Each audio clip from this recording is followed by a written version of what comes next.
Et yo Akram, très très heureuse de t'accueillir sur le podcast Sales. Et pour nos auditeurs, comme d'habitude, ce que je vais laisser te faire, c'est te présenter pour qu'on en sache un peu plus sur toi et ton expertise. Yes, Safia, mais écoute, merci beaucoup pour l'invitation. Donc moi je me présente, je m'appelle Akram, je suis closer et sales coach. Donc je coach chez des infopreneurs un peu connus sur le marché du scaling. Je coach des infopreneurs, chez des infopreneurs. Et puis je suis aussi sales coach, c'est mon propre accompagnement où j'accompagne des closers, des sales managers et des commerciaux qui veulent se reconvertir dans le closing. Donc voilà, pour la petite présentation. Incroyable, parce que là, pour le coup, vous êtes servi, vous avez une triple casquette en une personne. Vraiment, vraiment, on va aller tâter de la stratégie de vente du closer à l'infopreneur lui-même, au sales coach. Incroyable, incroyable. On va aller chercher un max de valeur en tout cas durant ce podcast et ça me permet d'introduire. Toi, Akram, comment est-ce que tu es tombé dans le monde du closing quand même? Parce qu'il faut nous parler un petit peu de ton parcours pour que les personnes te connaissent un peu plus. Yes. Moi, j'ai toujours été sales, donc j'ai quand même une expérience. Là, ça fait 4 ans que je suis dans la vente en général. Depuis à peu près 10 mois, un an, je dirais, dans le monde digital, dans le closing. Mais avant, j'étais sales en immobilier, j'étais sales dans des startups, etc. J'ai toujours fait de la vente. Et un jour, je découvre comme ça sur le marché US qu'il y avait closer. Le mot closer freelance, tu pouvais bosser depuis chez toi, prendre des appels, faire du cash. Et naturellement, je me suis dit, bah moi aussi, j'ai envie de faire ça. Du coup, j'ai quitté mon job, j'ai fait all-in, je suis rentré dans le game et je suis devenu closer. Pas intéressant ça. Quand tu dis t'as fait all-in, t'as payé one shot? Bah, j'ai fait all-in, moi j'ai quitté mon taf en fait. J'ai quitté mon taf, j'ai pris un accompagnement, une formation et je me suis lancé. J'ai pas fait de transition, rien du tout. Je me suis Ok, dit, let's go. vraiment, t'as pris. Ouais, ouais, ouais, t'as pété une jurite à l'intérieur et.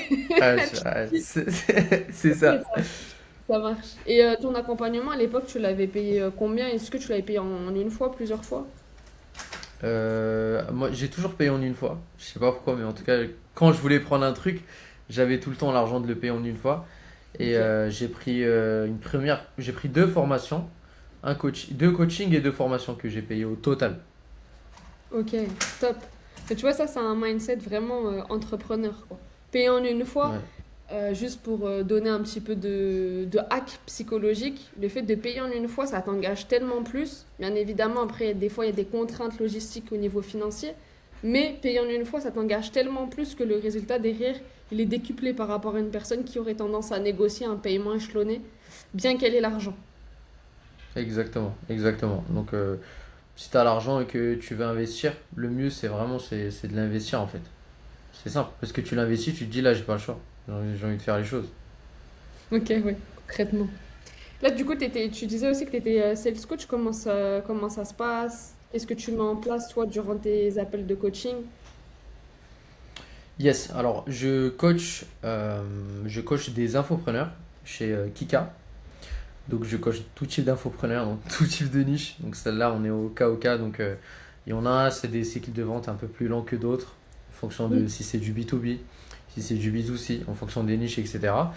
Et puis j'accompagne que au one-to-one, je fais du mentorat, typiquement. Je fais du mentorat, donc je comprends la personne en face de moi et j'essaie de comprendre comment est-ce que je pourrais faire en sorte que cette personne, elle comprenne en fait le closing, le game du closing, de la vente en général, et qu'elle puisse performer. Ok, ça c'est Donc top. Tu as quelques chiffres à nous partager d'entrepreneurs qui n'étaient pas du tout à l'aise avec la vente ou d'infopreneurs parce qu'on est dans le monde du digital et qui, grâce à ces coachings-là que tu as mis en place, ont pu chiffrer un peu. yes.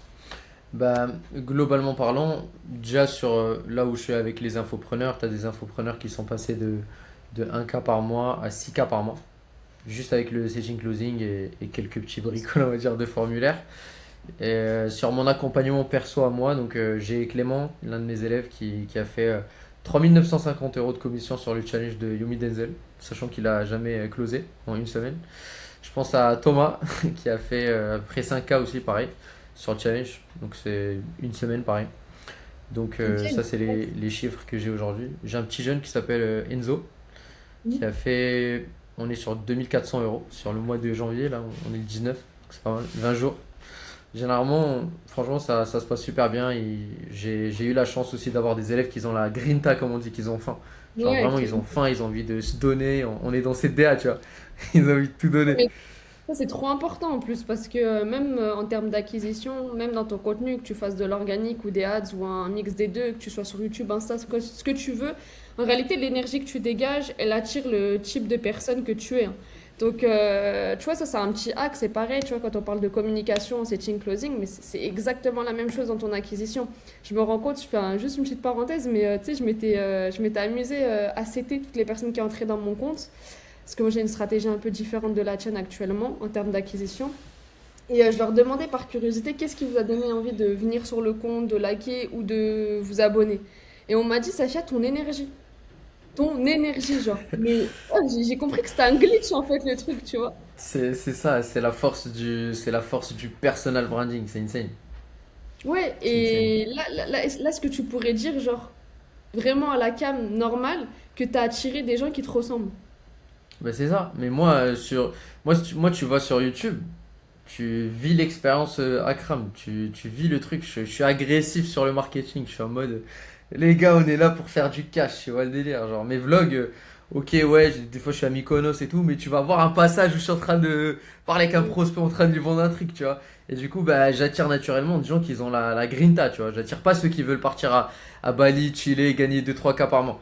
Moi, j'ai tendance à attirer des gens qui ont faim, tu vois. Genre, moi, à Kram, je vais faire du setting, closing.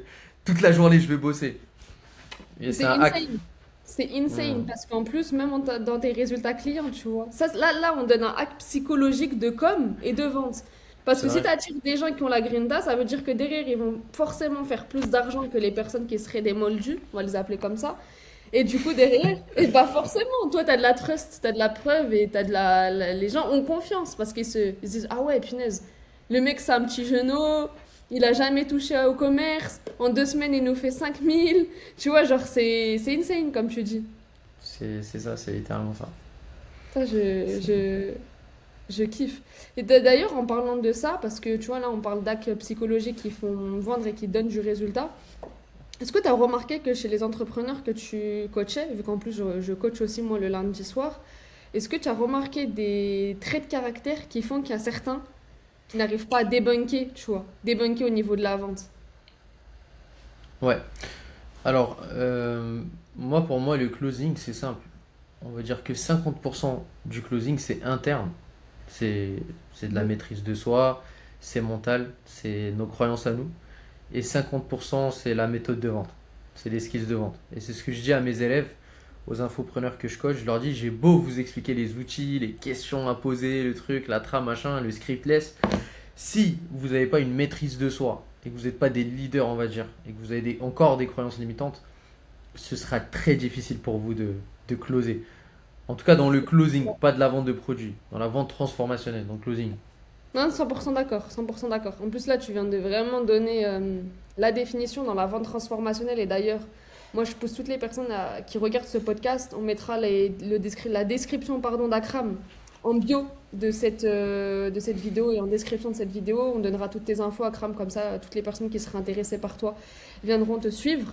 Et je suis 100% d'accord avec toi. De toute façon, c'est un hack, hein. La vente transformationnelle, c'est ce qui donne du résultat, c'est ce qui donne de la confiance, de la valeur et c'est ce qui donne ouais, vraiment une énergie où même si tu es sur de la prestation de service, pour moi, il faut toujours qu'il y ait un aspect transformationnel, tu vois, derrière. Ok, je te vends mes prestations de service en web design, mais derrière, qu'est-ce que ça va t'apporter, tu vois? Tu peux toujours apporter une touche transformationnelle. Plus de clients, Exactement. plus de confiance en toi, en ton produit, plus de visibilité naturellement. Tu vois, il y a toujours un aspect transformationnel. En fait, genre, je hack mon compte, d'ailleurs, en parlant de hack, en disant que, même si je sais que ça fait moins de vues, mais tu sais, le mindset, il est trop important, en fait. Tes croyances internes, elles sont trop importantes. Des fois, j'ai des entrepreneurs à Crème qui me disent, ouais, Safia, mais en fait, genre, tout ce que tu me dis, c'est bien et tout, mais moi, juste le fait d'annoncer mon prix, pour toi, ils ont des prestations de service qui sont ultra cool, alignées, tu vois. Ben, juste annoncer mon prix, ils bug, tu vois. C'est Juste c'est- annoncer son prix. c'est pour ça. Et regarde, moi, si je pouvais, littéralement, si en fait je pouvais définir le top closer en un skill, on va dire, en un mot, ça va être le leadership. Pour moi, quelqu'un qui a du leadership et qui sait même pas vendre, il vendra mieux que quelqu'un qui sait vendre mais qui a pas de leadership. Parce que celui qui a pas de leadership, lui, il va stresser. Lui, il va pas savoir annoncer le prix. Il va pas savoir traiter les objections. Alors que celui qui a du leadership, en fait, il va accueillir les objections, il va être, tu vois, il va être lui-même, en fait, naturel. Il va leader la personne dans le call. C'est trop drôle parce que c'est vrai qu'on n'a même pas commencé comme ça en disant que peut-être que je le dirai une fois et pas souvent sur ce podcast, mais Akram est un closer qui m'a closé. C'est vrai que j'aurais dû commencer comme ça. Akram est un closer qui m'a closé. Et parce que quand tu parlais, en fait, j'étais en train de penser à nos discussions du moment où tu m'as closé. Où je me rappelle, d'ailleurs c'est très très drôle, mais je vais faire une petite anecdote. Moi je voulais pas venir en appel de closing parce que de base j'étais pas censée voir Akram et que j'avais dit à l'infopreneur que j'étais pas contente et que moi Akram je le connaissais pas, que j'avais rien contre lui mais que je le connaissais pas. Et du coup, comme je le connaissais pas, je voulais pas forcément perdre mon temps entre guillemets. Mais Akram m'a closé et donc ça me fait parce que Elle voulait pas venir, elle a fini. elle a fini closée. Et aujourd'hui, tu vois, je suis dans un mindset où je me dis, mais closez-moi, les gars, en fait. Si vous savez que vous allez me faire gagner de l'argent, des skills et tout, closez-moi. En fait, ça, c'est vraiment le mindset d'entrepreneur, peu importe. Le hack ultime, c'est investir en soi et être closable sur les bonnes offres, bien évidemment. Mais quand tu sais que ça va te rapporter de la compétence, de l'argent, etc., faut se faire closer, en fait. Genre, c'est pas une maladie, c'est pas un... Enfin, y a rien de grave à se faire closer, tu vois. Du tout. Et puis, moi, ce que j'aime bien dire, c'est comment est-ce que, surtout hein, si on reste dans le thème de la vente, etc., même pour les infopreneurs qui vont voir cette vidéo, les closers, les futurs closers, comment est-ce que tu comptes faire pour closer quelqu'un si toi-même tu t'es pas fait closer en fait, si toi-même t'as pas investi en toi-même, comment est-ce que tu veux prendre les quelques centaines, quelques milliers d'euros de quelqu'un d'autre? Ça ne make pas de sens en fait. C'est comme un coach sportif qui a envie de coacher les gens alors que lui il fait pas de sport. Mais tu sais que là, ce que tu viens de dire, c'est C'est, trop vrai. C'est trop vrai. En fait c'est ça. Et pourquoi je te dis ça, Fia? Parce qu'il y a des patterns. Tu m'as demandé, il y a des patterns qui se répètent quand j'analyse l'école des gens. Et des fois Ok. les gens ils laissent passer des croyances limitantes avec leurs prospects. Là, je te parle de bons closers qui génèrent du chiffre, qui n'arrivent pas à taper les 10K. Ils font peut-être Mm. 3 cas par mois, tu vois. Ils n'arrivent pas à voir les patterns des prospects parce qu'ils ont un prospect en face d'eux qui est peut-être frileux ou alors qui a des croyances limitantes dans l'investissement, il ne peut pas se mettre dans le rouge, etc., etc. Et cetera. Et vu que eux, ils n'étaient pas dans l'inconfort, ils n'avaient jamais investi en eux-mêmes ces closers-là, ils n'arrivent pas à voir ces patterns. Pour eux, c'est normal. Pour eux, c'est normal. Exemple, moi j'ai un prospect en face de moi, un infopreneur par exemple, pour le closer, qui me dit ça fait 2 ans que mon business il stagne et j'ai jamais rien mis en place ou j'ai jamais pris d'accompagnement pour changer. Moi je vois ça, pour moi c'est pas normal. Pour moi c'est pas normal que mec, comment ça se fait que ça fait 2 ans que tu refuses de te faire accompagner? Mais parce que moi je l'ai fait. Je me suis fait accompagner, j'ai enlevé mon ego, j'ai investi. Alors que le closer qui a jamais rien fait, il va se dire ah ouais ça fait 2 ans qu'il s'est pas fait accompagner, trop cool j'ai de la douleur, tu vois. Alors qu'en réalité non. Le gars il a des croyances. Oui, t'as grave raison. Et tu sais que j'irais même plus loin, Kram. J'écoutais un réel d'un mec dans la vente et il disait, mais c'est trop vrai. Il disait, en fait, c'est comme, par exemple, toi, tu vas coacher des entrepreneurs. Moi aussi, je vais coacher des entrepreneurs et je vais accompagner sur, d'ailleurs, je fais un petit disclaimer de ce que je fais. J'accompagne des entrepreneurs à faire plus de chiffres. Que vous soyez entrepreneur qui vous faites plus de 10K par mois, dans ce cas-là, on va vraiment faire un audit de votre pôle de vente, aller optimiser et aller chercher plus de cash. Si vous êtes en dessous des 10K, pour moi, il faut aller travailler la compétence de la vente, que vous l'ayez ou que vous l'ayez pas. On va aller comme le disait Akram, on va aller vraiment travailler les bases, que ce soit au niveau des croyances internes, donc mindset et débunker les croyances limitantes, et au niveau des skills de vente, donc setting et closing. Ça, c'était petite parenthèse. Et comme toi, tu coaches des entrepreneurs et que c'est mon cas aussi, en termes de mon positionnement, il disait, mais il était face à un prospect et le prospect ne voulait pas acheter parce que c'était 25 000 € l'accompagnement. Ok. Il lui dit, à la fin, donc le prospect, bref, il fait son traitement d'objection, il le fait vraiment de manière clean et tout, et il lui dit, comme ça en face, mais en fait, le mec qui t'a pas closé, parce qu'il était passé par plusieurs closers, il a dit, mais comment veux-tu te faire accompagner par quelqu'un qui n'a pas réussi à te closer et qui veut t'apprendre à closer et à faire plus de chiffres? Hmm, hmm. Est-ce que t'as compris le sens du truc derrière? Comment veux-tu te faire accompagné par quelqu'un qui a pas réussi à te closer, Te closer toi-même. alors qu'il va Ouais, t'apprendre à closer. c'est impossible.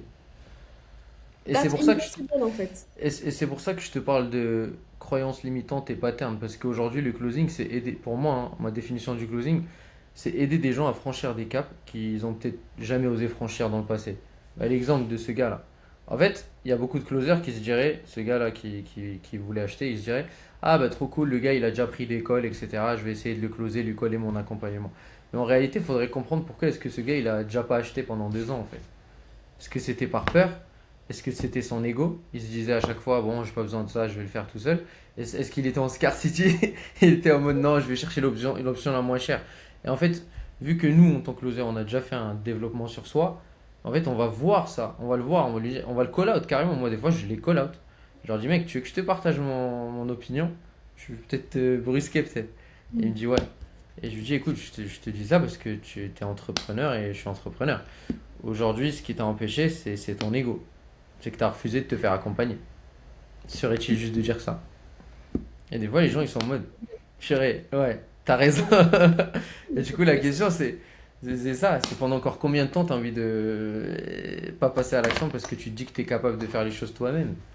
Donc, c'est trop vrai. Et puis il y a une citation d'Einstein qui dit, la folie, c'est de toujours faire la même chose et de s'attendre à ce qu'il y ait du changement. Moi, je la sors tout le temps, cette citation. Vraiment, je l'aime trop parce qu'en fait, je trouve que ça résume trop, en fait la vibe dans laquelle je veux mener mes rendez-vous. Tout simplement, ou comme tu l'as dit, franchement, moi, je suis 100% alignée avec ce que tu as dit en disant justement que toi, tu es là pour aider les personnes. Moi, je rentre en appel de closing, je dois gagner pour aider, en fait, tu vois. Et je gagne en aidant. C'est même pas ma com, c'est même pas le résultat financier, c'est juste que, en fait, pour moi, c'est un échec de terminer un appel de closing si j'ai pas pu aider, qualifier la personne et la faire passer à l'action. Parce que si elle Hmm. a pris l'appel avec moi, c'est qu'à un moment donné, elle s'est vue en moi comme une, tu sais, comme une roue de secours, comme le hack qui va la faire passer à l'action, en fait, tout simplement. Sinon, elle serait pas Hmm. venue en rendez-vous, tu vois. Bon, après, je parle pas des personnes que tu disqualifies parce qu'ils sont vraiment à côté de la plaque, on parle pas de challenge ou quoi, mais quand tu as une acquisition ou quoi, tu travailles vraiment dans un écosystème où t'as du prospect qui vient, qui est intéressé, etc. Des fois, ils viennent juste aussi parce que tu es le dernier espoir et que eux, ils ont pas les codes pour se décrypter eux-mêmes. Hmm. C'est exactement ça. Je dirais même plus, c'est égoïste de ta part de pas aider la personne. Clairement. Moi, je dis c'est un blasphème. C'est un blasphème. Non, la vérité, moi, tu m'as closé. Qu'est-ce qui a fait l'approche? Parce que tu étais Ouais, différent. Tout à l'heure, tu as dit si je devais donner une qualité d'un closer, toi, tu as dit leadership. Moi, je dirais écoute active. ouais, Je pense que si tu combines les deux, ça fait un combo royal, tu vois. Parce que ça fait des la fois, diff. de fou. Des fois, j'entends les closers, la manière de closer, etc. Et en fait, ils passent à côté de 50% du message. Mais vraiment, 50% du message. Parce que derrière, eh ben, ils ont pas repéré la bonne douleur. Ils ont repéré la douleur superficielle. Ils n'ont pas repéré le vrai why. Ils ont repéré le why superficiel, tu vois. Hmm. Sauf que c'est ça qui Hmm. fait la différence si la personne, elle va venir te prendre toi. Ou si elle va prendre un concurrent. Parce qu'aujourd'hui, dans quasiment toutes les niches, il y a des concurrents, tu vois. Exact. Comme tu dis, il y en a, ils sont pas là pour aider les prospects, ils sont là pour faire une vente en fait. Ils ont hâte de pitcher. Ils ont hâte de pitcher. Hello Akram, j'espère que tu vas bien. Bon, du coup, notre offre, c'est... nanana. Ok, 3550 euros. Ah bon, après, ils se tapent des objections. De fou. Bah, d'ailleurs, ça, c'est un hack pour les personnes qui verraient notre podcast, vu qu'on donne quand même de la valeur. Plus tu fais un appel de découverte en profondeur, plus tu vas aller comprendre la personne dans ses douleurs, dans ses besoins, dans ses désirs. Je le répète tout le temps, vraiment, de partout, sur toutes les plateformes. Moins tu auras d'objections. Exactement, exactement. Je crois Moi, que je dis dans souvent, quasiment... Ouais, vas-y. yes. Moi, je dis souvent, dans un appel de vente, il faut chercher deux vérités. Première vérité, c'est qu'est-ce qui fait que mon prospect, il en a marre de sa situation. Genre, c'est quoi sa douleur? Précise. Deuxième vérité, c'est qu'est-ce qui fait qu'il n'est toujours pas là où il aimerait être? S'il me dit que ça fait 2 ans qu'il est dans cette situation, bah, qu'est-ce qui fait qu'il est jamais passé à l'action? Est-ce que c'est de la peur? Est-ce que c'est de l'ego? Est-ce que c'est du scarcity? Et c'est là où je fais mon closing, c'est dans la découverte. T'as tout dit. Franchement, j'ai rien à rajouter, allez le suivre. Franchement, il envoie du... il envoie le paquet. Non, mais c'est vrai, t'as tout dit, t'as tout dit. Et pour moi, d'ailleurs, pour rejoindre ce que tu dis, si t'as fait une bonne découverte, à la fin, t'es pas censé avoir une ribambelle d'objections. Allez, une Exactement. ou deux. Forcément, t'as la peur irrationnelle qui va revenir. T'as vraiment cet aspect-là, comment dire, insécurité, parce que c'est humain, le doute, etc. Parce que c'est souvent les questions qu'on va me poser. Même mon prospe, à la fin, il a du doute. Ouais, mais c'est humain, en fait. C'est juste humain. Donc, mis à part ces quelques objections de doute, de peur, en réalité, si t'as bien débunké, t'as bien fait ta phase de découverte, comme tu le dis, il doit venir serein, tu vois. Serein. On est dans le vent. Toi, tu dirais que le pricing que tu as mis par exemple par rapport à ton coaching en closing sans forcément le révéler, le pricing que tu as mis, tu l'as évalué comment toi, Akram? Par rapport à quoi? Euh, yes. Par rapport au temps et l'énergie que j'y mets, mais par rapport à ma niche aussi. Le closing, on est sur une seule compétence, donc typiquement ça s'apprend plus vite. Généralement, t'as pas besoin d'un accompagnement sur 6 mois, 1 an pour devenir un bon closer. Maintenant, il y a cet aspect où vraiment moi je veux que ce soit un mentorat. Je veux pas que ce soit de la formation ou de l'accompagnement, c'est-à-dire coaching de groupe, etc. Parce que moi-même, je suis passé par tout ça. Je suis passé par du mentorat, de l'accompagnement, de la formation. Et là où j'ai eu le plus de résultats, c'était sur du mentorat. Où j'étais en tête à tête avec une personne qui me mentorait, qui me suivait. Et j'ai Donc envie que tu mon veux dire, accompagnement il soit comme ça en fait. donc tu veux dire vraiment en coaching one-one en fait. One-one. Ok. One-one plus le reste en bonus. La formation, les coachings de groupe, les suivis, machin, etc. Mais le one-one, c'est là où ça se fait pour moi la compétence, où est-ce que je peux vraiment la transmettre. Et quand dans ton accompagnement et que tu fais ton one-one, tu personnalises à la niche, j'imagine, à l'entrepreneur, tu mets quoi? Tu mets son framework en place, à lui d'aller le chercher. Comment est-ce que tu fonctionnes? Est-ce que tu peux nous en dire un peu plus? Yes, deux choses. Première chose, c'est la niche de l'infopreneur que je vais accompagner. La deuxième chose, ça va être la personnalité de la personne. Ok. T'en as, ils sont, voilà, t'en as, ils sont trop sympas, t'en as, ils sont pas du tout sympas. Donc on va essayer de travailler sur la partie maîtrise interne et en fonction de la niche, tu vois. Donc ça, c'est pour le côté infopreneur. Pour mes closers, je les forme sur tout. Je les forme sur le mindset et sur le closing, sur toutes les niches possibles. Comme ça, ils peuvent rôder entre challenge, entre offres stables et sentir à Oui, l'aise. bien sûr, make money, non ROI, plus Exactement. social, plus sport. Ouais, mais ça, c'est Exactement. super intéressant. Ça, c'est super intéressant parce qu'il faut les former à être couteau suisse. En tout cas, si tu vraiment, si t'es closer et que t'écoutes ce podcast-là, à un moment donné, tu es obligé d'être couteau suisse parce que tu vas prendre là où il y a de l'opportunité, tout simplement. Tu es là pour pour aider et pour faire du cash aussi. C'était pas bénévole, donc je suis 100% d'accord avec toi. Et pour tout ce qui est tes entrepreneurs, donc tu me disais, je m'adapte aussi à leur personnalité, c'est-à-dire qu'ils ont aussi une partie mindset avec laquelle tu travailles. Exactement. Ok. Exactement. Typiquement, t'as des infopreneurs, parce que typiquement, moi, j'aide, je coach les infopreneurs. Tu as des infopreneurs qui ont plus de facilité à annoncer le prix, à être challengeant durant un call. T'en as qui sont pas du tout challengeants, qui osent pas donner de prix, qui sont trop sympas. Tu vois ce que je veux dire? Et du coup, en fonction des niches, on va pouvoir adapter ça. Et je vais pouvoir aider l'infopreneur aussi. Ok. Je je te donne un exemple. Par exemple, sur une niche de fitness, si tu as un coach fitness qui, de base, il a un tempérament en mode trop strict, trop rentre dedans, etc., ça peut le faire avec son caractère. Par contre, Mhm. tu lui changes de niche et tu le mets sur une autre niche où est-ce que les gens ils ont besoin d'être rassurés, etc., ça va être un peu plus difficile pour lui, tu vois. Donc c'est ce qu'on cherche avec les infopreneurs. La compétence dans la niche et aussi le bon tempérament, la bonne maîtrise interne pour. Ouais, un juste milieu sur l'aspect interne, externe. En vrai, c'est bien résumé. Ça reste du développement personnel dans un développement de compétences, quoi. Exactement. Insane. Et d'ailleurs, ça m'amène à te demander si on doit se recentrer plutôt sur les coachings que tu fais avec les entrepreneurs, parce que ça, par curiosité et même par envie de partager, est-ce que tu as le même relationnel que quand tu as un B2C? Parce que là, du coup, c'est du B2B, quand tu es avec des entrepreneurs. Tu dirais que c'est quoi les différences du B2C, B2B quand tu coaches? Ouais. Bah, B2B, généralement, ils comprennent plus simplement, plus vite.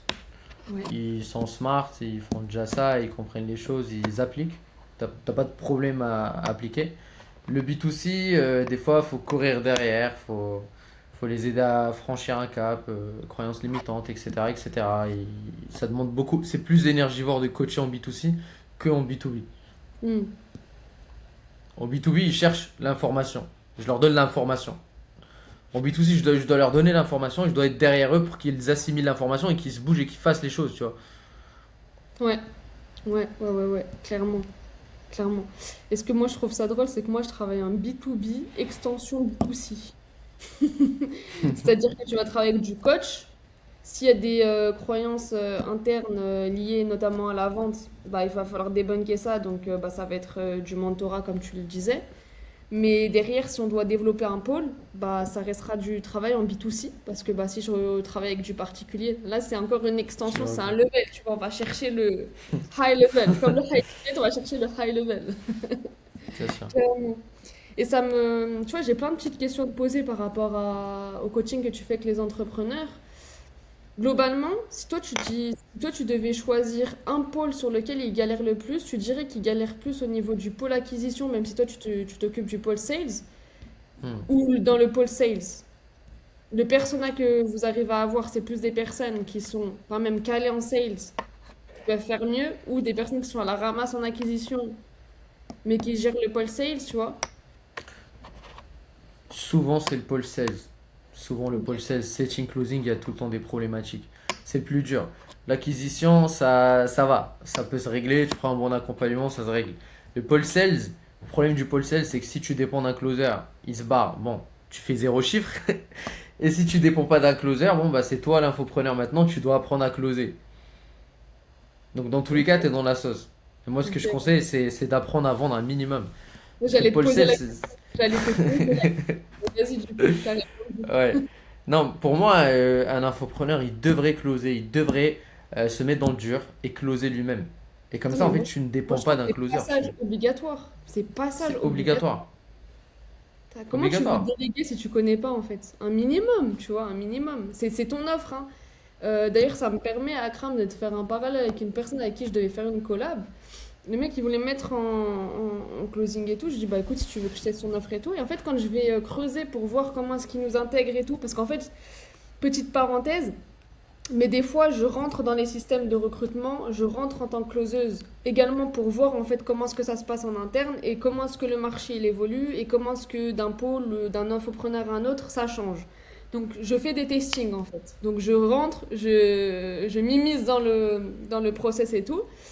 Et en fait, le mec il me dit en face que il a jamais testé en gros de closer son offre, mais que ça va marcher. Je dis, mais comment tu sais que ça va marcher? Explique-moi, parce que c'est pas parce que tu as lancé une VSL, de l'ADS, un peu d'orga une fois tous les 3 matins que tu sais si l'offre en fait elle répond. Est-ce que tu as testé ton persona? Est-ce que ton persona a suffisamment de ressources financières? Quelles sont les croyances de ton persona, tu vois? Est-ce que tu le connais ton persona? J'étais là, mais en fait, bah non, ça va marcher en fait. Mais dans tous les cas, tu vois, en fait, ça, c'est une erreur de débutant dans le scaling. Ça, je peux vous donner de la value, les gars et les filles qui vont regarder ce podcast. En fait, c'est une erreur Ouais, parce que, les- bien évidemment, bien sûr. En fait, c'est simple. Si tu recrutes un bon closer, ce qui va se passer, c'est quoi? Surtout quand tu débutes en tant qu'infopreneur, que tu génères pas beaucoup de chiffres. Tu recrutes le closer, il va rentrer dans l'écosystème, il va performer, il va faire du cash. Derrière, il va faire du cash et il va se dire, je veux plus. Et typiquement, toi, si tu viens de démarrer, tu pourras pas le nourrir. Il va vouloir aller sur des challenges. Donc, qu'est-ce qu'il va faire? Il va se barrer. Et derrière, tu vas te retrouver casse départ, zéro. Et qu'est-ce qui se passe vu que tu sais pas closer? Tu vas vouloir re-recruter. Donc, bon courage, bonne chance. Pour trouver un bon closer, bonne chance. Tu vas peut-être te retrouver avec un closer qui est débutant, qui est même pas formé, qui va peut-être foirer les leads. Alors que si toi tu sais pas vendre et que tu les prends dans le call, ils vont peut-être juste te rejoindre parce que c'est toi. Donc Clairement. dans tous les cas, faut passer par cette case en fait. Tu sais ce que j'aime bien dire? Moi, en plus, je suis en train de lancer la vidéo YouTube, je l'explique dedans. Pour moi, il faut apprendre les compétences du setting et du closing. Il faut les apprendre d'une part un peu de manière générique, c'est-à-dire les bases, parce qu'il y a quand même pas mal de termes techniques et de stratégies derrière. Une fois que tu as acquis ça, il faut venir personnaliser à ta niche, tes valeurs et comment est-ce que tu fonctionnes. Il faut que ça te ressemble. Une fois que tu as fait ça, il faut que tu testes carrément sur le terrain. Il faut que tu vois si c'est approuvé et validé. Après, si tu dois déléguer, pour moi, je dirais qu'on doit déjà déléguer le setting, parce que c'est la partie la plus chronophage et également le pilier, tu vois. C'est ce qui va t'amener des rendez-vous qualifiés ou non en appel de closing. Tu gardes la partie closing, tu stabilises ta partie setting. Une fois que c'est stabilisé, tu vas commencer à déléguer si c'est pas ton levier. Attention, parce que là, je mets une mise en garde. Si vous savez que vous êtes plutôt bon en closing, il faut garder ce levier-là. Je l'avais dit à un entrepreneur, si c'est pas le cas, recrutez meilleur que vous, je suis d'accord. Mais step by step, donc je reprends. Une fois que tu as stabilisé le setting, tu commences à déléguer le closing partiellement, pas tout en entier. Une fois que tu as délégué le closing partiellement et que ça stabilise, que tu as trouvé un collaborateur où il y a du win-win, que tu sais que ça va pérenniser, c'est important d'avoir un win-win, hein. C'est pas, on n'est pas des esclaves, les closers. Après, nous, ce qui est drôle, c'est que là, on a la double, triple casquette. En fait, je crois qu'on est pareil d'ailleurs. Closer, coach et infopreneur. On a La dead le totale. game. On a dead the game. Mais c'est très important la collaboration, le long terme, parce que c'est ce qui va faire que le scaling, justement, dont tu parlais, va bien se passer. Et après, une fois que tu as trouvé les bons éléments, là, tu peux déléguer. Mais, s'il y a un couac au niveau du closing, tu dois reprendre le closing. Et tu remets les mains dans le cambouis, en fait, comme j'aime bien dire. Mais Exact, ça, il n'y a personne exact. qui te le dit. Parce que pourquoi? Mm. Parce que tu as les agences de closing qui polluent le marché. Enfin, je vais le Ouais, drop ici, hein. Mais ça pollue le marché parce que tu as un marketing derrière agressif qui te dit, ouais, si tu fais tant de chiffres d'affaires, viens, je vais te placer un closer et tout. Mais c'est pas aussi simple que ça parce qu'un closer sur du framework qui n'existe pas, sur des SOP qui n'existent pas, sur du testing qui n'a jamais été approuvé, c'est peanuts, genre. Ça ne marche pas. où tu vas te retrouver avec le mauvais closer, celui qui est accepté nulle part, qui veut faire sa première expérience chez toi. C'est ça en fait. Oui, oui, oui, oui, parce qu'il faut savoir, là tu viens de dire quelque chose d'essentiel, hein. Parce qu'un closer qui a ses armes, il est pas bête pour aller collaborer avec des gens qui ont rien testé, approuvé, qui ont aucun support et aucune trust, hein. Exact, Que exact. du débutant ou que du mec qui est peut-être un peu perdu parce qu'il n'y a pas les opportunités qu'il voudrait. Ça, c'est super important. Je me permets de le dire parce que je l'ai été, en fait, ce closer. Qui va chercher l'opportunité, qui n'était pas forcément dans les réseaux, les bons réseaux, et qui, du coup, allait collaborer avec des personnes qui commençaient, qui débutaient, mais grosse erreur parce que c'est beaucoup d'énergie, de perte de temps et pas beaucoup de résultats financiers, qu'on se le dise, hein. Exact. En fait, pour moi, c'est simple. Si tu as envie de recruter, et d'ailleurs, j'accompagne aussi sur cette partie SOP, onboarding closers, etc. Si tu veux recruter, deux choses. Soit tu as du cash collecté, ok? C'est-à-dire, je sais pas, tu fais 30-40K par mois, et tu dis au closer, ok, moi je fais 30-40K par mois, c'est-à-dire que si toi tu me remplaces, tu vas faire plus. Donc lui, il peut se projeter, tu peux attirer un bon closer. Soit, de deux, si tu fais pas assez de cash collecté, tu as assez de leads qui sont qualifiés. Comme elle dit Safia, tu as une bonne structure, un bon pôle de vente, c'est-à-dire tu as un setter qui envoie du rendez-vous, tu as, les SOP, tu as les liens de paiement ready, en fait tu as toute la structure qui est globalement ready. Et là tu lui dis, mec, tu vas venir, je vais te mettre 20 ou 15 calls par semaine qualifiés, qui sont setés par mon setter, et tu vas faire du cash. C'est simple. C'est ça, tu attires un gars qui va se dire, ok, là je rentre chez lui, j'ai 15 calls par semaine, ils ont tous le budget, ils sont qualifiés, ils sont éduqués, il a un bon marketing, j'y vais. Sinon, Mm. tu vas attirer ceux qui restent, ceux qui te DM, tu sais, ils te DM, mais est-ce que je peux faire closer chez toi, tu vois? Mm. J'ai Mais jamais closé. t'as raison. En fait, franchement, là, ce que tu viens de dire, ça va servir aux infopreneurs. Et moi, je rajouterais juste que si t'es entrepreneur, t'es infopreneur, enfin, peu importe, business physique ou en ligne, hybride, les deux sont possibles. En fait, quand tu commences à chiffrer, il faut mettre des process en place. Et moi, j'aime bien dire, tu sais, dans mes appels de closing, c'est ce que je dis, chacun son métier. Chacun son métier, en fait, tout simplement. Moi, je suis pas la reine de l'acquisition. J'ai décidé de me nicher dans le sales, et en particulier avec les entrepreneurs et en particulier dans la mise en place, justement, onboarding, setter, closer, les process, les frameworks et faire en sorte qu'ils aient une bonne architecture pour aller scaler. Que tout le monde scale, tu vois, que tout le monde est dans un mood win-win pour tout le monde, quoi. Mais si t'as pas cette partie-là, En fait, tu auras beau recruter qui tu veux, ça va pas fonctionner. Et en fait, je pense qu'il y a beaucoup d'entrepreneurs ou d'infopreneurs sur le marché francophone qui comprennent pas qu'à un moment donné, bah ouais, en fait, c'est bien. Tu as fait de l'acquisition, ça y est, c'est good. Tu sais amener du client. Il y a des personnes qui te DM, donc ça veut dire que tu as un flux entrant. Tu sais c'était, tu sais closer, mais maintenant la prochaine étape, c'est tu construis un pôle, tu vois. Parce que le pôle commercial dans une entreprise, genre c'est un levier, genre c'est la base. Genre si t'as pas le pôle commercial qui fonctionne comme une usine à cash, bah derrière tu ne fais pas de cash justement. Et c'est quand même le nerf de la paix. Je sais que l'expression c'est le nerf de la guerre, mais moi j'aime bien dire c'est le nerf de la paix d'un business en fait.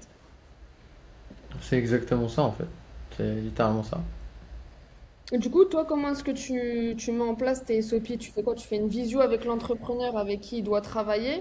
Vraiment, tu fais la mise en place framework, SOP, tout onboarding avec les Ouais. entrepreneurs, avec tout le monde, tous? Bah, en fait, moi c'est simple. Une fois que l'infopreneur il a déjà closé, on génère du chiffre, on génère du rendez-vous et côté marketing c'est done, c'est là qu'on peut envisager le recrutement. Pour recruter, qu'est-ce qu'on met en place? On met une offre sexy pour attirer les bons closers. Donc voilà, on met en place une bonne offre où est-ce qu'on dit, voilà, vous allez avoir tant de rendez-vous bookés par semaine. On demande ça, les critères de la personne. Et on prépare un Notion déjà prêt avec l'offre, les attentes de l'infopreneur, des tableaux de data tracking. Donc on va traquer les follow-up que la personne va faire pour augmenter le show-up.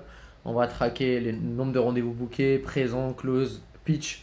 Donc on a rajouté une métrique qui est pitch, donc pour voir si on a des leads qui sont qualifiés à l'intérieur de l'appel ou pas. Une fois qu'on a tout ça, on va mettre ça sur un Notion et on va commencer le recrutement. Une fois qu'on commence à recruter, on check les qualités, si ça match avec l'infopreneur. Si c'est good, on fait un roleplay ou alors on review leur call directement. Et on check si ça match. Ils rentrent, ils ont déjà un SOP prêt, où est-ce qu'il y a l'offre, les tarifs, le script si besoin, etc., etc.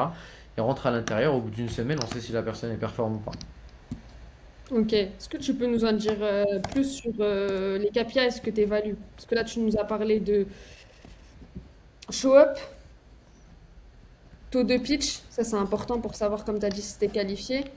En réalité, est-ce que tu peux juste reprendre doucement les quelques métriques dont tu as parlé? Comme ça, on reprend vraiment les qualités essentielles et pour le closer d'ailleurs et pour l'infopreneur. Ou pour celui qui Yes, pilote le pôle. yes. Pour le pôle sales, ce qu'il faudrait qu'on traque, ça va être simple. Le nombre de rendez-vous envoyés par le setter, Ouais. voilà. Nombre de conversations déjà qu'il envoie, nombre de follow-up qu'il envoie, le nombre de bookings qu'il fait par jour. Ouais, déjà, Derrière, ça, c'est le framework, enfin le SOP plutôt, avec l'IOG du setter, c'est-à-dire c'est ses tâches exactement. quotidiennes. Ça, c'est important, on donne ce petit hack aux infopreneurs qui vont nous suivre. Il faut tout traquer, hein. Tout traquer dans des tableaux, si vous avez des tableaux. Il faut que les tableaux soient à jour. Et moi, ce que je conseille, c'est que chaque journée, chaque fin de journée, l'IOG, end of the day, il faut qu'il ait marqué ces trois métriques dont tu viens de parler, justement. Ça, c'est juste pour le setter. Comme ça, au moins, c'est Exactement. carré. Maintenant, pour le closer, Akram, je te laisse la Exactement. parole. Il y a encore plus de data à traquer, mais ça, on va dire, c'est C'est globalement l'essentiel. parlant. Exactement, c'est l'essentiel. Derrière, pour le closer, ça va être le nombre de rendez-vous bookés et le nombre de show-up, de personnes qui se sont présentées. Le nombre de pitch, le taux de closing et le nombre de closing et cash collecté aussi. Très important. Trop. Exactement. Exactement. Là, on va pouvoir savoir si on a un problème de setting ou si on a un problème de closing. Ça veut dire, j'ai 10 personnes, moi, qui book un call. Si à la fin de la journée, j'en ai deux qui ont show up et qu'il y en a deux close, c'est que potentiellement, il y a un problème entre le moment où la personne elle book et elle se pointe au rendez-vous. Donc, est-ce que c'est le setter qui fait mal son taf pour voilà, l'offre de booking de rendez-vous? Ou est-ce que c'est peut-être le closer qui fait pas, qui envoie pas assez de follow-up, assez de rappels, etc. Juste lui, il se connecte le jour, le jour du call et c'est tout. À savoir aussi que selon les missions, bah, des fois c'est le setter qui doit prendre le relais, des fois c'est le closer qui prend le relais. Donc après, il faut être aussi aligné par rapport à ce que vous avez mis en place dès le début, quoi. Parce que moi, Exactement. il y a des missions en tant que closer où moi je touchais absolument à rien. C'était vraiment le rôle du setter. Et il y a d'autres missions, à partir du moment où c'est booké, c'était ma responsabilité. Donc après, voilà, il faut être aussi cohérent par rapport à ce qui a été mis en place. Et pour, comme tu l'as très bien dit, dans la chaîne de vente, c'était une question qu'on m'avait posée en reel en plus. dans la chaîne de vente, à quel moment il y a un couac? Est-ce que c'est le marketing et que le message il est pas bon et du coup on attire des personnes qui sont pas qualifiées? Est-ce que c'est au Exact. moment du setting, on envoie des personnes qui ne sont pas suffisamment qualifiées? Est-ce que ces personnes elles ne se présentent pas parce qu'elles ne sont pas suffisamment nurturées? Est-ce que Exact. quand elles arrivent en appel, c'est un problème dans l'appel pour aller chercher, parce que là tu nous as dit les KPIs de base, mais dans l'appel, quand on va analyser l'appel d'un closer, il y a pour moi quatre phases dans un appel de closing. La phase de découverte la plus importante, est-ce qu'il va assez en profondeur? Est-ce qu'il écoute plutôt que de parler? Est-ce qu'il a compris la réelle douleur, le réel besoin, le réel défi de la personne? Est-ce qu'il a pitché? Est-ce qu'il aurait dû la pitcher? Est-ce qu'elle était suffisamment qualifiée pour la pitcher? Après, vous pouvez pitcher l'offre, donc le pricing. Vous pouvez annoncer le prix avant ou après selon les écoles, à l'occidental ou à l'US. Ça, on pourrait en parler juste après. Au niveau de donc la troisième étape, c'était l'annonce du prix si on le fait après le pitch. Et le traitement des objections. Est-ce qu'il a fait fuir les objections? Enfin, est-ce qu'il a contré les objections? Est-ce qu'il est allé en profondeur dans les objections? Est-ce qu'il a fermé l'appel en finalement en restant sur des doutes, des peurs? Du coup, il a perdu le lead de l'appel à la fin. Donc ça, c'est de la donnée, en fait, Exactement. simplement. Exactement. Et ça, on va pouvoir le traquer en fait via des datas. C'est simple. Si le taux de closing il est à 10%, tu sais qu'il faut que tu regardes l'école. Si le taux de closing il est à 80%, mais tu sais qu'il faut que tu regardes un peu le côté setting. Viens, on va lui envoyer plus de rendez-vous à ce closer-là. Oui, clairement. Après, tu sais qu'un taux de conversion en closing peut être dû à une mauvaise qualification en setting. C'est ça. C'est pour ça qu'il faut regarder l'école. Si on check le call et qu'on se rend compte qu'on a des touristes, bah, qu'est-ce que le setter il envoie? Parce que je me rappelle de ton compte sur Insta où tu t'avais mis un Reels qui a super bien fonctionné d'ailleurs. Tu t'avais attiré un touriste, je sais pas si c'était enfin, dans quelle planète, sur quelle planète plutôt. J'arrive même plus à parler tellement je suis. Tu sais, genre, je me remémore la scène et genre, je suis. Genre, ça me fait trop rire, tu vois. En fait, je me Ouais, dis, mais des ouais. fois, t'as des personnes, mais comment t'as pu te connecter, tu vois? Je sais pas. Il me parlait d'accompagnement crypto. On était dans un call d'acquisition. Dieu, je sais pas. Typiquement, là, ça peut être le marketing ou le setting. C'est exactement ça. C'est exactement ça. Voilà, après, il faut aussi nuancer. C'est-à-dire que le marketing, même s'il est bien ciblé, il y aura toujours des touristes, il y aura toujours des gens pour casser la tête. Donc, on ne pourra pas mettre 100% sur le marketing. Au niveau du setting, il faut comprendre aussi que même si vous implémentez avec des bons frameworks, avec des personnes qui ont l'expérience et tout, bah, des personnes qui mentent, c'est tous les jours, hein. Qui mentent sur les revenus, qui mentent sur leurs défis, leur métier. Moi, des fois, j'ai vraiment des formulaires. Quand je compare le formulaire à mon appel de closing, mais je me dis, mais d'où il a sorti l'argent? D'où est-ce que ça a inventé une vie? Le nombre de personnes que j'ai en mode, quel est ton métier? Je sais pas, par exemple, peintre. Il arrive en appel, ça fait 6 mois qu'il est au chômage. Quel est ton... Et tu vois, juste le petit détail de quelle activité actuellement tu exerces, ça peut faire Ça la change. différence dans un formulaire. Mais de ouf. Mais tu sais que on a AB testé parce que là on a carrément repris avec un associé un écosystème chez un grand infopreneur sur le marché et on a AB testé ce côté formulaire. Et généralement quand on met quel est ton métier par exemple, quels sont tes revenus, etc. Ça passe mieux que quand on met quels sont tes revenus et quel budget est-ce que tu es prêt à investir. Parce que tu mets budget que tu es prêt à investir, des fois les gens ils gagnent 5K et te mettent sur le budget moins de 500 euros, ou alors moins de 200 euros, ou alors zéro. Du coup, la question du budget, limite, elle sert plus à rien en fait. C'est ce que je veux dire. Donc c'est pour ça que le formulaire, c'est littéralement, c'est un truc, c'est du... Faut vraiment faire attention à ça. Bah en fait, le formulaire, tu vois, la communication et le copywriting, il est partout. La manière dont tu formules les choses. Forcément, l'esprit humain, là, tu viens de donner en fait un hack de l'esprit humain. Peu importe combien tu gagnes, si on te dit combien tu veux investir et qu'on te donne le choix, l'esprit humain, il va toujours mettre le minimum. Exactement. Quel humain, il vient et te dit, moi, je suis prêt à investir 10 000 s'il peut en payer 500, tu vois. C'est ça. C'est ça. Il y a que les gens qui sont à côté de la plaque qui font ça. Donc, super intéressant. Tu peux répéter, genre, juste la différence de questions que tu as mis? Yes. Grosso modo, avant c'était marqué budget. Quel Ouais. budget est-ce que tu es prêt à mettre? Là, ce qu'on a fait, c'est qu'on a fait limite un petit call de closing. On allait chercher l'objectif. quels sont tes objectifs pour les prochains mois? Quelle est ta situation aujourd'hui? Comme ça, le gars, il dit, ah, objectif, oh, ouais, c'est mon objectif, c'est ça. Aujourd'hui, situation, ouais, c'est vrai que je suis là. Après, on a mis quels sont tes revenus actuellement. Et derrière, on a juste mis la question, est-ce que tu serais prêt à investir, à t'investir financièrement, en termes de temps, etc., pour ce projet, pour atteindre tes objectifs? Mais Et c'est du que coup, là, forcément, c'est il met yes, parce qu'il, voilà, c'est objectif, ouais, c'est vrai, j'aimerais atteindre 10 000 euros par mois. Ok, quelle est ta situation? Ah, bah aujourd'hui, je suis salarié, c'est ok. donc Combien déjà, est-ce il que voit tu le gagnes? gap. Voilà, il voit le gap. Après, combien tu gagnes? 2 000 euros. Et juste après, est-ce que tu es prêt du coup à investir en toi-même pour atteindre ton objectif? Bah ouais, forcément, je suis prêt à investir en moi-même pour atteindre Ouais, mais mon objectif. bah, Et tu vois, ça là, c'est permet de filtrer. incroyable. Ça fait un mélange de psycho, de com, et ouais, et ça passe, ça fait passer à l'action aussi. Ça fait passer à l'action, c'est vrai. Ça, c'est important parce qu'en fait, Exactement. tu viens de montrer par A plus B que quand la personne, elle sait pas où elle est ou elle sait pas où est-ce qu'elle va et que c'est trop flou pour elle, bah en fait, en réalité, vous pouvez pas demander à une personne qui est dans le flou de se projeter. Donc encore une fois, quand tu vas lui demander combien es-tu prêt à investir alors qu'elle ne sait même pas de quoi tu parles, bah, c'est normal qu'elle C'est mette moins de 500. exact. Et du coup, je vais aller Exactement. encore plus loin. Ça veut dire que normalement, si tu une bonne communication, tu es transparent dans ta communication, elle doit savoir un minimum ce que tu fais et où est-ce que tu vas l'amener. Et normalement, si elle réserve ça, parce qu'il y a deux types de setting quand même, il y a le setting où la personne elle réserve en autonomie et le setter va repasser derrière, et il y a le type où c'est inversé, c'est le setter qui engendre ou qui enclenche une discussion avec une personne qui a été intéressée ou qui lui est allé la chercher. Donc le setter est allé chercher une personne qui est potentiellement intéressée et il réserve pour la personne en fonction de ce qu'elle lui a dit. Donc il y a deux types de setting. Mais en fonction de ça, en réalité, conclusion de ce qu'on peut dire par rapport à ce que tu nous as partagé, c'est que plus on est clair, plus on amène les gens d'une situation A à une situation B et que c'est fluide et limpide, bah mieux ça donne du résultat, mieux c'est quali quoi. Plus c'est quali, parce que mieux c'est quali, ça se dit pas. Exactement. C'est exactement ça. C'est insane, insane, insane.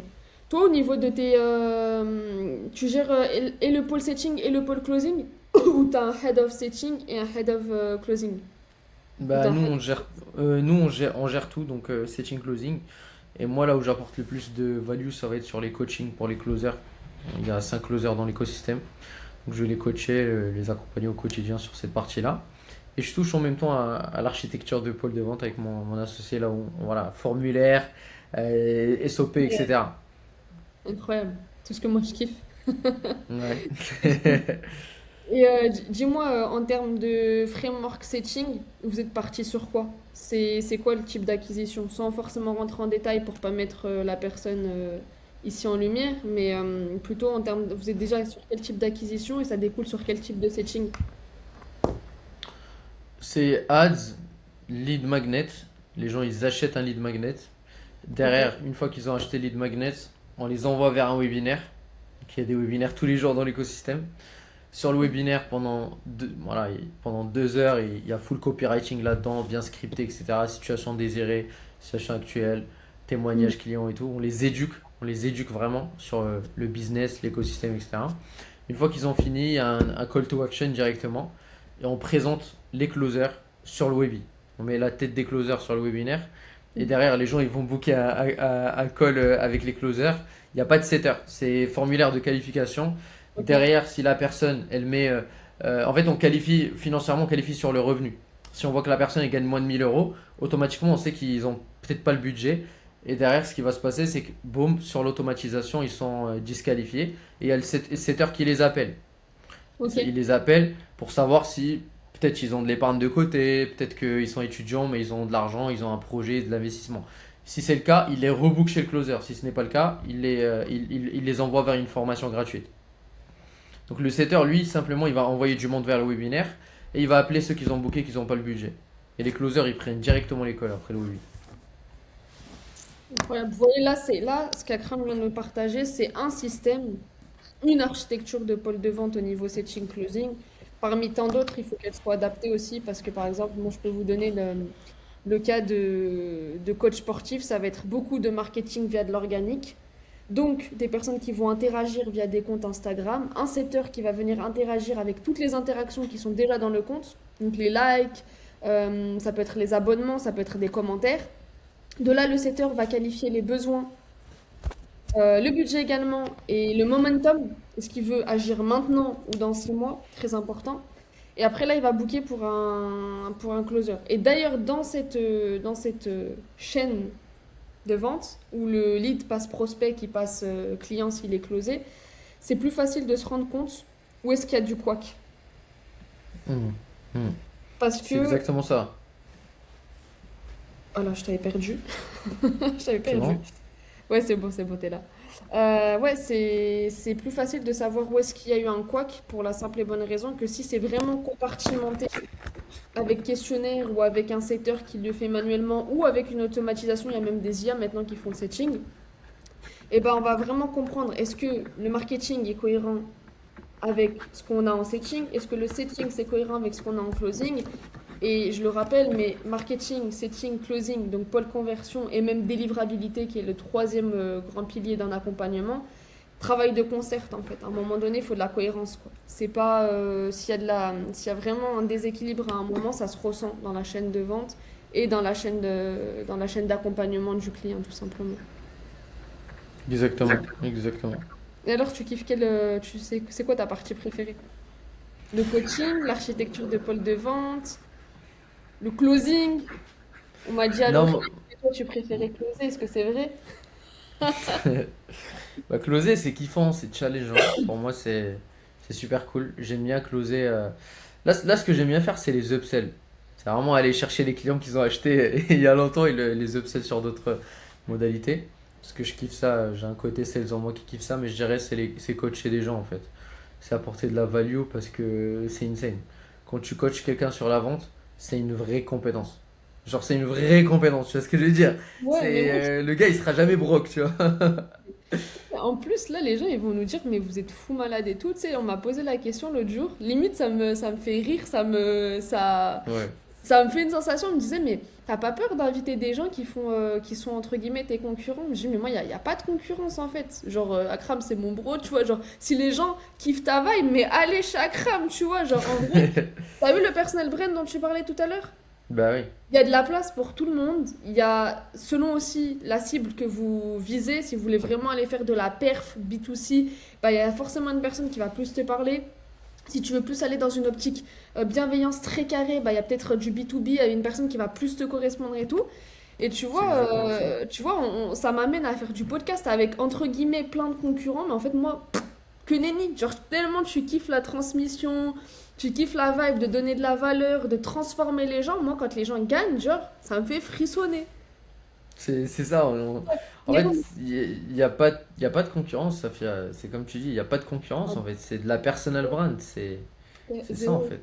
Allez suivre Akram, regardez, je donne. Allez suivre Allez. Akram. Toutes ces infos. Mais, et tu disais un autre truc qui est super, enfin, c'est le truc, c'est pas français, tu disais une information essentielle. Là, t'as donné un glitch, gars, tu t'es même pas rendu compte. T'as dit, moi, ce que je préfère le plus, c'est upsell. Des fois, t'as des closers qui s'entêtent à vouloir chercher plus de prospects pour les closer et tout. Mais déjà, allez faire le follow-up, quoi. Déjà, allez faire le follow-up, règle numéro 1.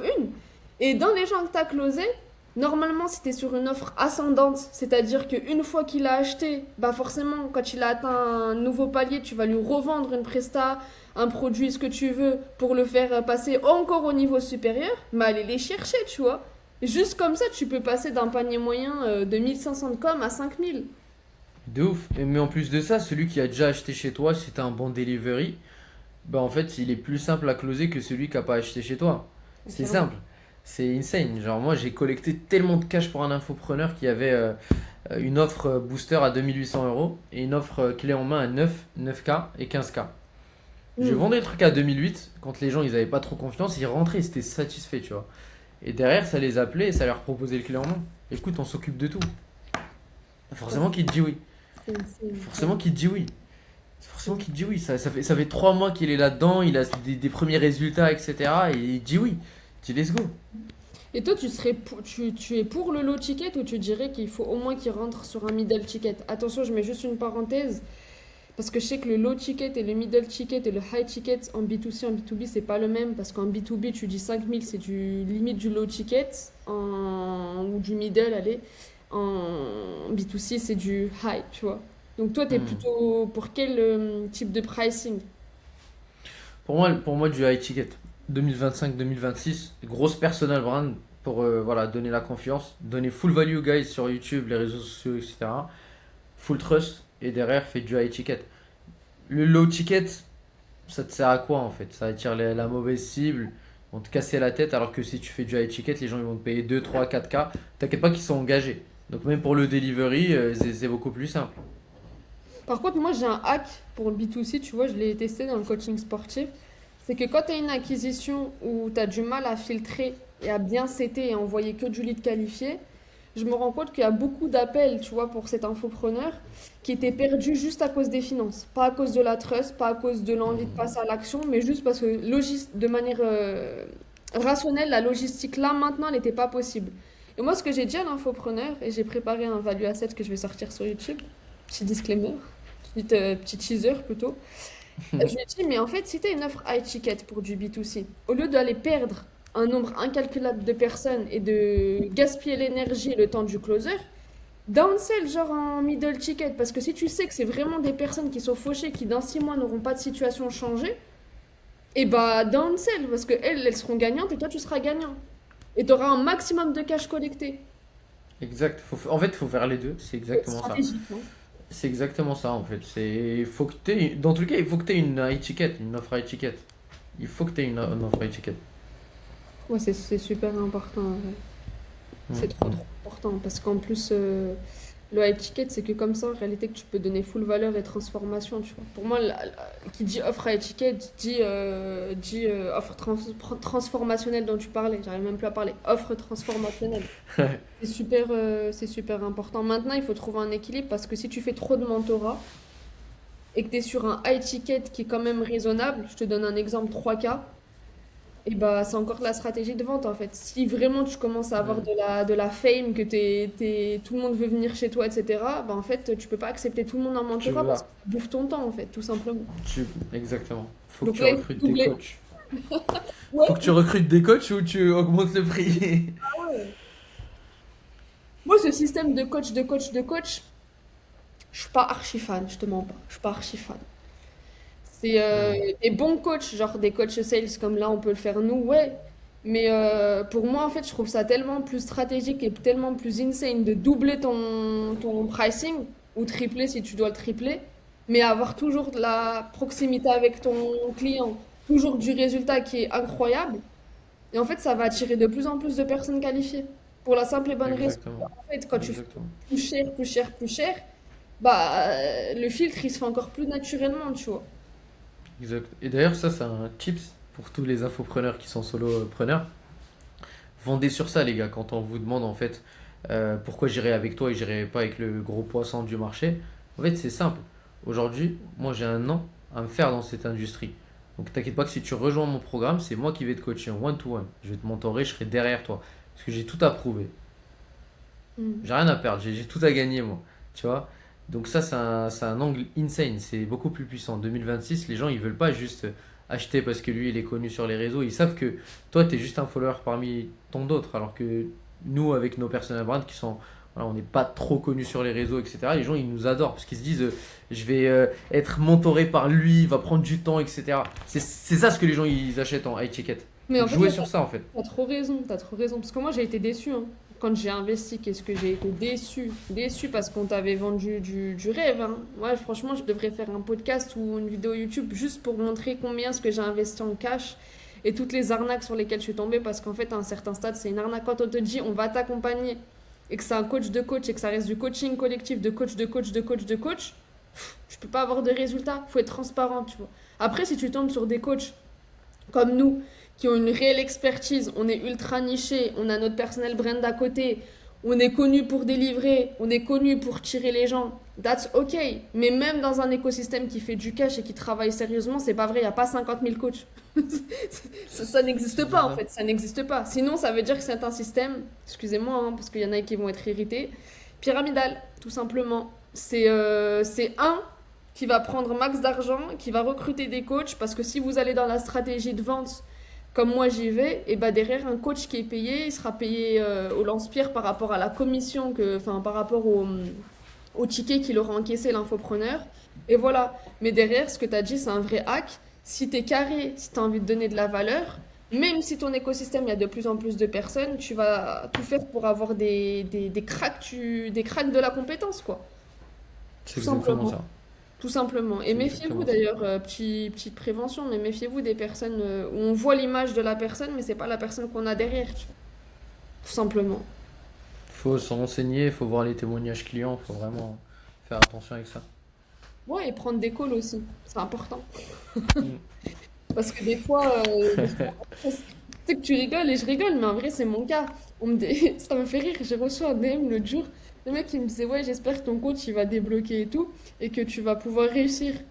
Et en fait, je lui dis, mais tu sais, gros, j'ai déjà réussi, en fait. C'est pas parce que c'est juste que là, j'étais pas visible. Quand t'es dans l'ombre, Bah t'as oui. réussi d'une partie, mais c'est juste que les gens te connaissent pas. Et c'est ce que tu disais, tout le monde maintenant se suit, se connaît, se nanani, se follow, se unfollow et se défollow et ce que tu veux. Mais en fait, la réalité du terrain, c'est que des gens qui se mettent sur Instagram et qui ont appris une compétence la semaine dernière, ça existe. Mais les réelles personnes qui ont de la compétence de terrain, même si c'est pas le marketing le plus wouh, et le personal brand le plus alléchant, comme on pourrait dire, derrière, s'il y a de la value sur YouTube, derrière, s'il y a de la trust et que la personne, elle est là, elle vous répond du tac au tac, mais allez chercher des compétences chez des personnes comme ça, en fait. C'est exactement ça. C'est Tips. littéralement ça. C'est littéralement ça. Est-ce qu'Akram, tu aurais un mot de, entre guillemets, de la fin? Même si on compte te réinviter sur un épisode, parce que je suis sûre que dans les commentaires, tu vas avoir de la demande. Bah let's go. Bah, écoutez, c'est simple pour les entrepreneurs, les infopreneurs, maîtriser la vente, vraiment avant de déléguer. C'est la compétence que vous ne pouvez pas déléguer, guys, au début. C'est trop important. Et c'est un vrai skill qui va vous aider, que ce soit pour vendre votre service, pour trouver des partenaires, pour vendre vos services à des coachs que vous avez peut-être recrutés, que, que ce soit pour délivrer des clients, pour tout en fait. Il faut savoir vendre. Donc apprenez la vente, maîtrisez ça, et après on pourra voir autre chose. Incroyable, incroyable. En tout cas, merci Akram d'être venu sur cet épisode-là. On t'attend de nouveau pour parler vente, pour donner de la value, de la valeur. Let's go. Allez le suivre. Allez le suivre. C'est un mec génial qui a une valeur YouTube, etc. Et puis on se retrouve très vite. Si vous voulez le voir, mettez dans les commentaires ce que vous voulez. Akram, des flammes, des nanani, des nanana. On répondra à vos questions également. Donc si vous avez des questions précises, posez-les et let's go quoi. Let's go l'équipe.